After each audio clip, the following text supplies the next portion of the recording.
બહાર ધીમો ધીમો વરસાદ વરસે છે ને એમ થયું કે કઈક ભજીયા જેવો અથવા તો ભજીયા બનાવવામાં આવે, પરંતુ આજે કઈક નવી વાનગી બનાવી. મીનુ શું બનાવત તું?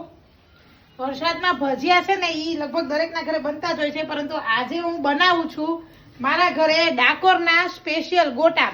તમે લોકો કદાચ ડાકોર ગયા હશો ને તો ત્યાંના ગોટા છે તે તમે ખાધા જ હશે ને જો ન ખાધા હોય ને તો મારા ઘરે આવતા રહ્યો ફટાફટ, કેમ કે અત્યારે ગરમા ગરમ ડાકોરના ગોટા છે તે ઉતરી રહ્યા છે અને વરસાદને એમ થયું કે ચાલો આજે કંઈક નવી વેરાયટી બનાવીએ.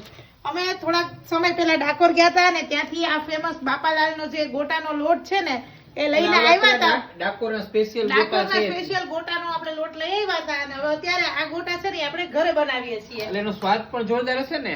અરે બહુ મસ્ત.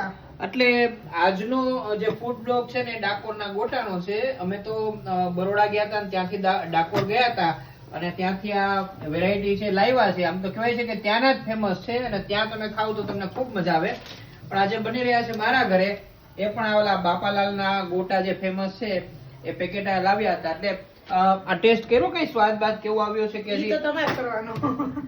તો ટેસ્ટ કરવા મળશે હમણાં જ, કારણ કે એકદમ સરસ રીતે તળાઈ રહ્યા છે અને ગોટા એકદમ તૈયાર થઈ જાય એટલે હું તમને સ્વાદ પણ આનો કહું કે ખરેખર ડાકોર જેવા છે કે પછી આપણા સૌરાષ્ટ્રનો એને સ્વાદ લાગી ગયો છે. અને આ ગોટા છે ને એની એક ખાસિયત છે કે આને છે ને કોઈ ચટણી સાથે તમારે ન ખાવાના હોય, આને છે ને દહીંની સાથે ખાવાના હોય. એટલે દહીં અને ગોટા આ વસ્તુનું કોમ્બિનેશન તમે ખાવ ને તો તમને આનો ટેસ્ટ છે ને એ બહુ જ સરસ લાગે. અને મીઠું મીનુ આ ડાકોરનો ગોટાનો લોટ છે એ તૈયાર આવ્યો હતો તો એમાં કઈ બીજું મિક્સ કર્યું કે કઈ રીતે બનાવ્યું? ના કર્યું છે. આ છે ને ખાલી લોટ જ તૈયાર હતો. આની અંદર છે ને આપણે સમારેલા ઝીણા ઝીણા મરચા, કોથમીર અથવા તો મેથીની ભાજી બેમાંથી એક નાખી શકો. બે નાખો હોય તો બે નાખી શકો. મેં અત્યારે કોથમીરનો યુઝ કર્યો છે અને થોડું એવું આદુ છે ને એને પણ તમે ક્રશ કરીને અથવા તો ગ્રાઇન્ડ કરીને નાખી શકો. અને મરચા નાખવાના, થોડું એવું તેલ નાખવાનું. એપ્રોક્સ છે ને નાની વાટકી એટલે 20 થી 25 ગ્રામ જેટલું તેલ નાખવાનું અને 30 ગ્રામ જેટલું છે ને દૂધનું મોણ નાખવાનું અને એ પછી બધું મિક્સ કરવાનું. જરૂર પડે ને તો પછી